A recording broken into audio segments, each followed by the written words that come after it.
So,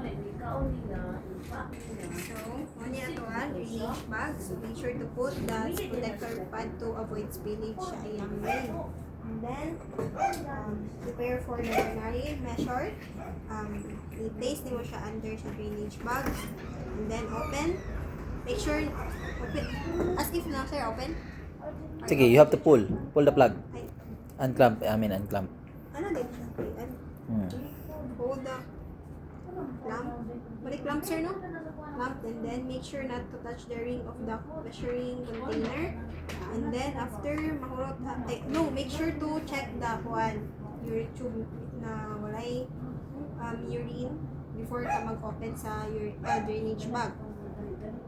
And then, after which, i-close nimo ang clamp or replace another drainage tube or kanang replace nimo or sanitize nimo, depende if necessary. And then after that, i-close nimo ang drainage urinal content